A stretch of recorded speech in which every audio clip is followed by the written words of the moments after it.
In this video, we'll be finding the value of ZL that will absorb max power, and then we'll find the value of that max power.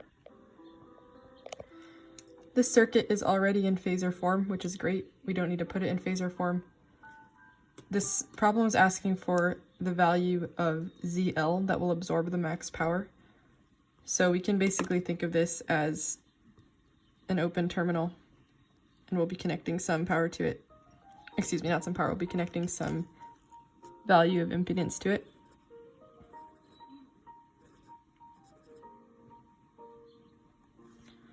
The value of ZL that will absorb max power is the complex conjugate of Z Thevenin. So we need to find the Thevenin equivalent circuit.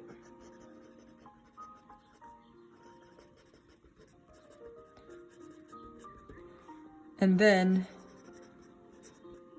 Z Thevenin's complex conjugate will equal the ZL for max power.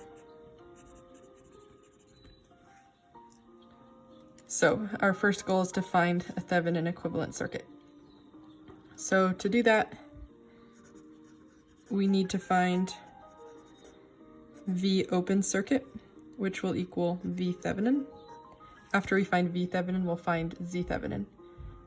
So V open circuit is the voltage across this open terminal that we just opened. So that's our first goal, to find that voltage. I'm going to use node analysis, so this is my reference node. I'm going to circle that and label it. I have a node here. I'll call that V1. I have a node here. I'll call that V2. And our V2 will end up being equivalent to our open circuit voltage, as you can see, because it's going from the exact same path to the reference node. This is also a node, but I'm not going to worry about that. I'm just going to directly account for this source in my node equations. Okay, so let's get going on our node equations. At node number 1, I have V1 minus 12 angle 0 divided by 1 ohm plus V1 over 1J plus V1 minus V2 over negative 1J. There should be 3 terms because there are 3 branches coming out of this voltage, point. So 1 term for this, 1 term for this, 1 term for that. That's 3 terms. Set that equal to 0. I like to clean up the equation straight away before moving on to the next equation. So I'm going to do that now. We need to put this in a form that's easy to put in the calculator. We're going to need a rectangular form, and I would like the unknowns to be pulled in front of the actual values, so it's simpler later on. So this is just over 1, so that's the same as V1 minus 12 angle 0. This is V1 over 1J, so 1 over J, I'm going to write that on the side, 1 over J equals negative J. So this is the same as negative V1J. This is V1 over negative 1J, so V1 over negative 1J is going to become negative V1J, positive V1J, because we have, if we didn't have that negative 1, we'd have V1 over J, which would become negative V1J, but we do have a negative 1, so that changes the sign again, making it positive. So positive V1J, and then by that logic, negative V2 over negative J is the same as V2 over J, which is going to be negative V2J.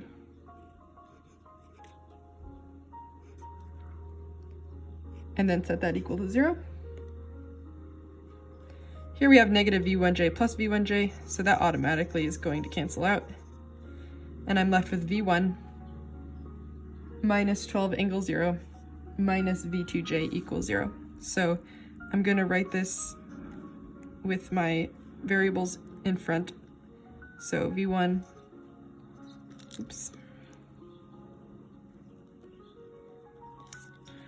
v1, I'm going to write this in rectangular form, so 1 plus 0j is technically what we have. And then I'm going to write v2, I always keep it positive in front, and then I can account for the negative inside. I'm going to clear that out of the way. So v2 times 0 minus 1j. That's what this is. Negative v2j is v2 times 0 minus 1j. The negative 12 angle 0 is going to come over to the right side because there's no variable with that. It's just a constant value. And now my equation is in a better form. v1, 1 plus 0j plus v2, 0 minus 1j equals 12 angle 0. I'm going to box that. That will be ready to go in the calculator later. Okay, we're good to move on to our second node.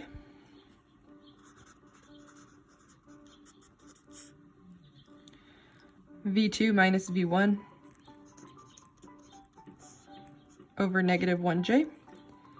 This is a current source going into v2, so that's negative 2 v naught. Now, before I write negative 2 v naught, I don't want another variable introduced, so I'm going to find out what v naught is right now. That way I can directly plug it in. Here's v naught. It's from here to here. That's the exact same as v1. So straight away, I'm just going to plug in v1 instead of v naught. So negative 2 v1 going into here. One branch, and then over here, this is no current going through here. So what we're doing in our node equations is accounting for all the currents coming in and out of the node, and this is 0 current, so I don't have to account for that. I'm only going to have two terms, this and this. So that's that for node number 2, set it equal to 0. And again, I'll write this in a better form. So v2 over negative 1j, that's going to be positive, so v2 times j. And this will also be positive. Oh, that'll be negative, my bad. Okay, just to make sure I did this right. This is always a little tricky for me. So just want to make sure v2 over j is negative v2j. And then we have a negative 1. So it's positive v2j. That looks good. This sign cancels out. So it's v1 over j. That's negative v1j. Okay, that looks good to me. And then negative 2 v1 equals 0. All right, now I'm going to organize with my variables. This got a little sloppy. Start with v1. I have a negative 2 and a minus j associated with v1. So negative 2 minus 1j.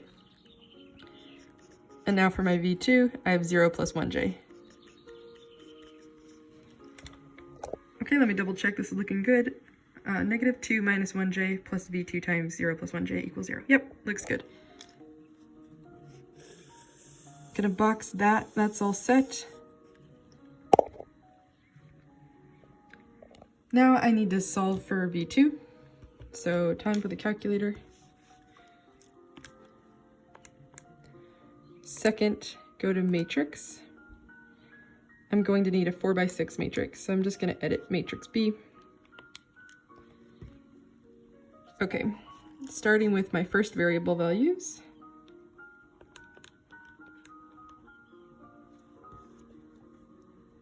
I have 1 and 0.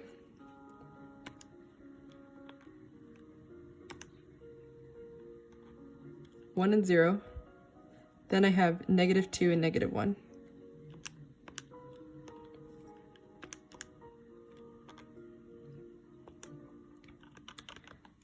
In this row, sorry, in this column, I'm going to do the following. That becomes 0. This stays as 1. This becomes positive 1. Change the sign from the negative 1. And this stays as negative 2. Okay, for v2, I have 0 and negative 1.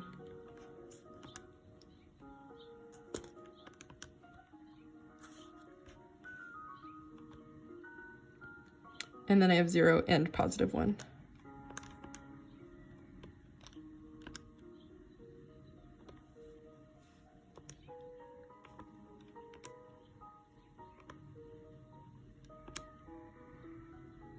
I'm not really explaining this process. I might do that in another video. So hopefully it makes enough sense for now.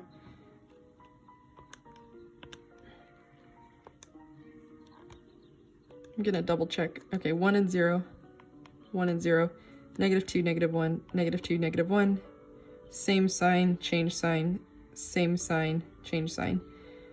0, -1, 0, -1, 0, 1, 0, 1, change sign, same sign, same sign.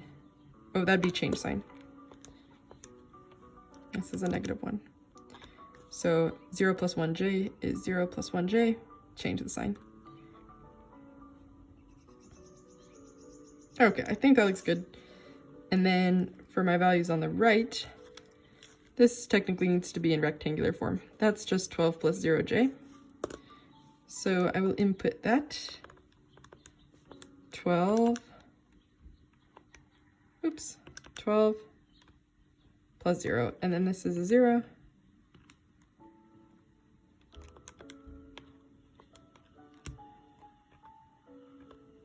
That's 12.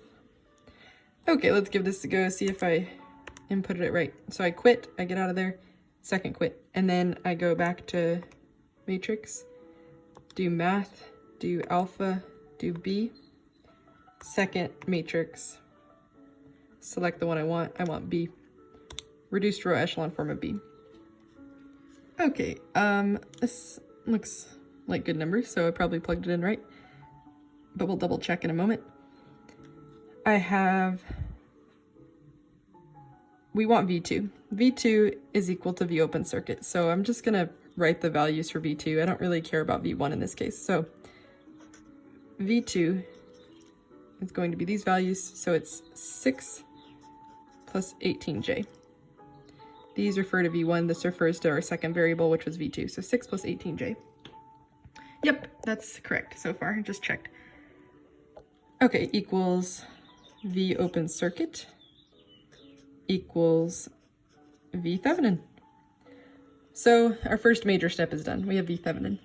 Now we need to find Z Thevenin. So I'm going to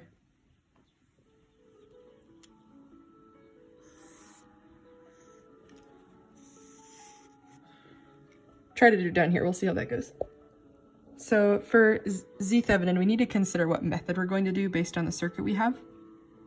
We have an independent source and a dependent source, and then just various impedances throughout. So if I have an independent and a dependent source, I can do method 2 or method 3, which may not be familiar to you what those methods are, but again, I'm not going to explain those right now. I'm just going to decide which one and then go through it. So hopefully that's somewhat helpful. I'm going to go for method 3, which is connecting an external source across the open terminal and removing the independent source. So I'm going to redraw the circuit. I'm going to write out what we're doing. We're finding Z Thevenin. Once we find Z Thevenin, our game is almost up. We're almost done. So this is just a little bit more to power through. So we're trying to find Z Thevenin. I have an independent and dependent source, so I'm going with method 3, which says to remove independent sources, connect external source. You can connect a current source or a voltage source here. I'm just going to connect a current source. So connect a 1 angle 0 amp source, and then V from A to B over 1 angle 0 will equal Z Thevenin.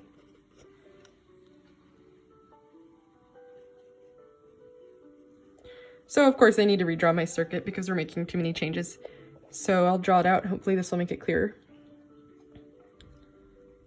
Let's see, I have, oh, never mind. We don't have our independent source anymore. So I'm removing the independent source. So that's a voltage source. That means I'm going to short it. Okay, that's gone. 1 ohm, J1 inductor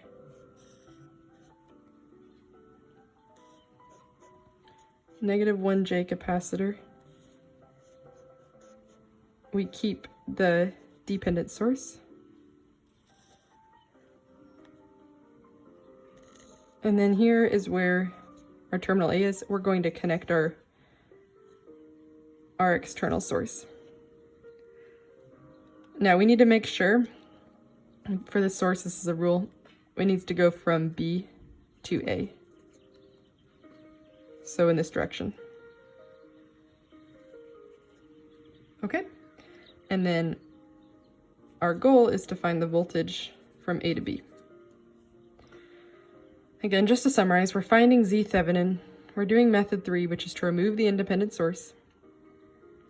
And then we're going to connect an external source. I'm going with a current source of just one amp basically, but 1 angle 0 amps. And then we need to find, let me label this.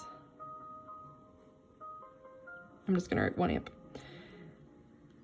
And then we need to find the voltage across this current source. The current source needs to be going from B to A. Okay? Once we find voltage from A to B, then we'll divide by 1 amp and we'll get our Z Thevenin. So our goal is to find that voltage. So we're just going to do another node analysis. Here's the reference node. Actually, this goes up here. So reference V1, V2.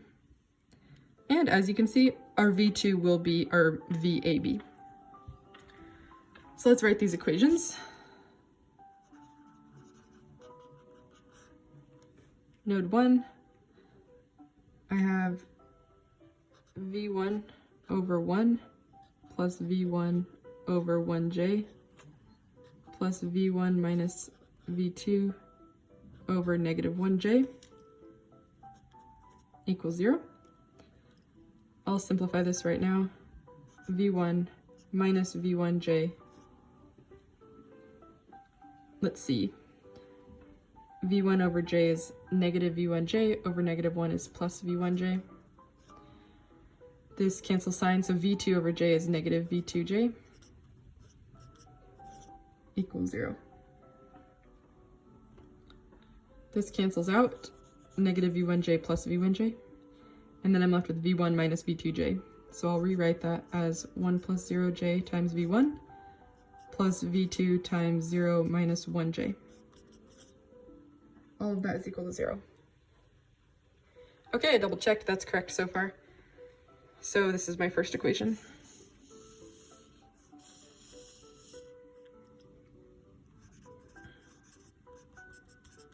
Node number 2.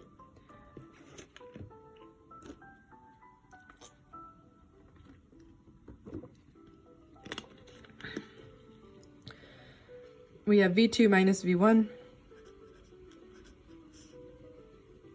over -1J. This current source is coming in. Again, V0 was this voltage, so that's still, V0 is still equal to V1. So into V2, I have -2 V1. And then this current source is going in, so I have -1 angle 0 amps coming in. That's all 3 branches covered, set it equal to 0. Okay, let's simplify this. V2 over J is negative V2J, and then times -1 is positive. So V2J minus V1J minus 2V1, gonna move that to the other side, 1 angle 0. I'm gonna come up here. Need more room. Okay. Gonna rewrite this as my V1 pulled out, V1 minus 2 minus 1J plus V2 times 0 plus 1J equals 1 angle 0. Second equation, all good to go. Okay, we're trying to find voltage from A to B. That's equal to V2. So when I plug this into my calculator, I'm going to care about getting that V2 value. So let's plug this in.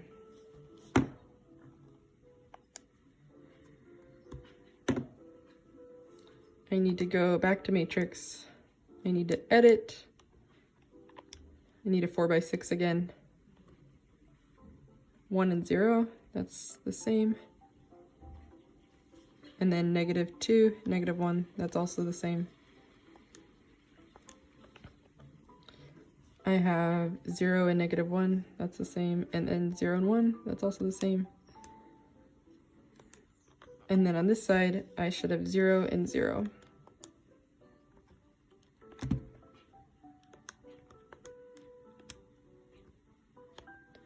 And then now I have 1 and 1. Okay, let's see if this is plugged in right. Oops, wrong button. Second matrix, math alpha B, second matrix, select B. Okay, what value do I get? I get V2, again, I'm looking for V2. V2, yes, this is correct, good. V2 equals 0.5 plus 0.5J. Picking off these values, 0.5, and then this is imaginary plus 0.5J. That's our V2, and again, our V2 is going from here to here, which is exactly the same as VAB. So that equals VAB. I'm going to put this in polar form right now, just in case. It's probably going to be needed later. Actually, it will be, because I'm going to be, well, never mind. Anyway, I'm just going to put this in polar form. That's just kind of habit. So to do that, I'm going to take the square root of 0.5 squared plus 0.5 squared.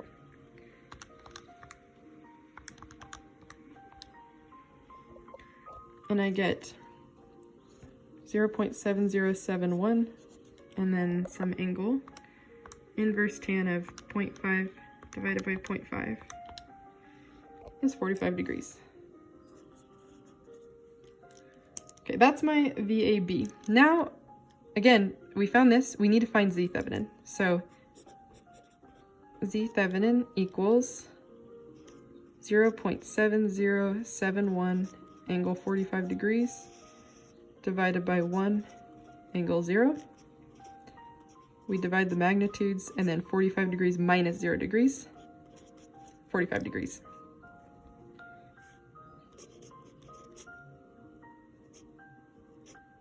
Okay, we found Z Thevenin. That's great. Now we can actually answer the problem. So the problem is saying find the value of ZL that will absorb max power. We know that that value of ZL that absorbs max power is the complex conjugate of Z Thevenin. So we did all this to find Z Thevenin. And now we can write what that value of ZL will be. The value of ZL that gives max power is the complex conjugate of this. So ZL for max power, I'm gonna write this in rectangular again now. Z Thevenin rectangular. Okay. ZL that gives max power is 0.5 minus 0.5J. That is it. So that's your answer for the first part. And now we need to find what is the value of that max power. So I'm gonna redraw the circuit just so we know what's going on. So I have my Thevenin equivalent circuit. I have my Z Thevenin, which equals 0.5 plus 0.5J. We just found that. I have my V Thevenin, which, let me see what we calculated for that. We got 6 plus 18J.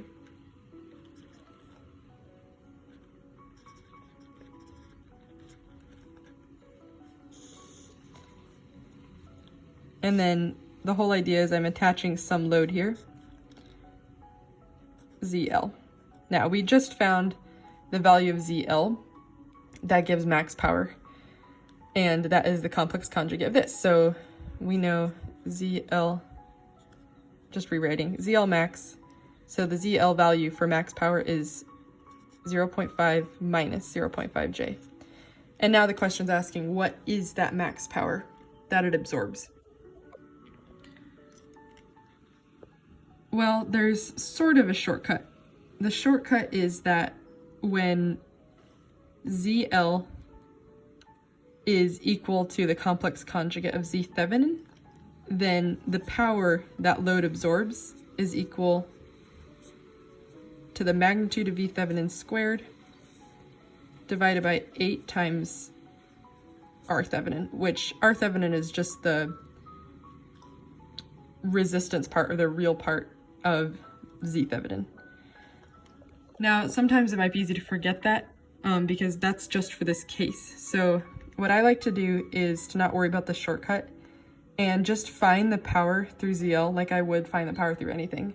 So that means I need to find the current through here. And it will end up being this, and this might even be quicker. But again, just for my brain, I like to just find the current, find the power like normal, just in case, what if I forgot this formula for an exam? So I'm gonna find the current through the load, and then I'm going to find the power. So the power would be equal to the magnitude of the current through it squared over 2 times the resistive portion. And again, just to kind of refresh from previous concepts, this is only, the power is only applying to the resistive part because we know that the imaginary part does not absorb power. Only the resistance part absorbs power. The capacitive component or the inductive component, whichever one is in ZL, well, in this case, we know it's a capacitor because it's negative. That's not going to absorb any power. So this is why this is the formula for finding the power through ZL. It's the same as the formula for finding the power through a resistive component. So these will end up being the same in this case. Okay, but I'm going to just use this method, which means I need to find the current. Obviously, this is nicer because we already have V Thevenin. We can just plug stuff in. But again, I'm going to go this way just because this applies to every scenario, right? So it's good in case you forget the special scenario. Okay, so I need current, and then I'm going to take that magnitude, square it, divide by 2, and then multiply times 0.5 because this is representing the resistor and this is a capacitor. Okay, so let's find the current. So that's going to be adding up the voltages around the loop. So we're writing a mesh equation. So negative 6 plus 18J plus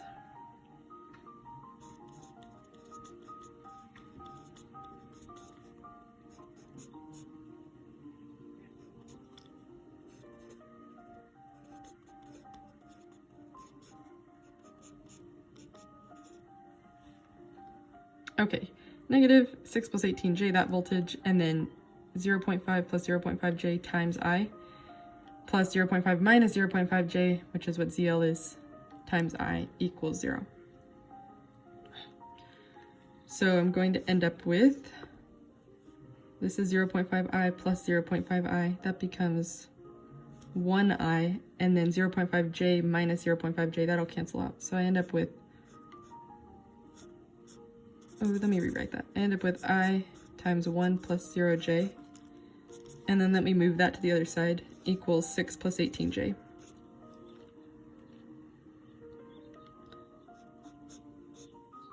This is just I times 1. So I equals 6 plus 18J.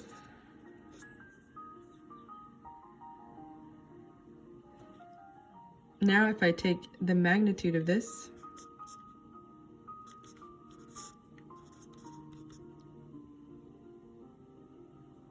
(36 plus 18 squared), I think that's 324. Let me double check. Yeah, 324 plus 36, and then square root of all that.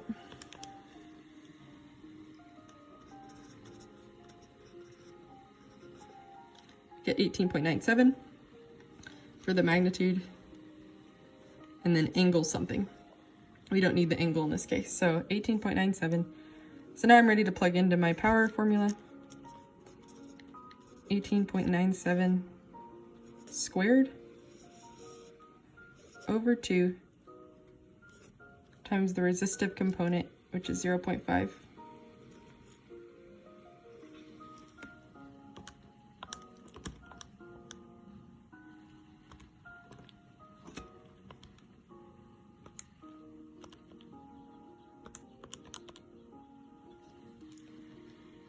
This equals, we like to round up for watts for some reason.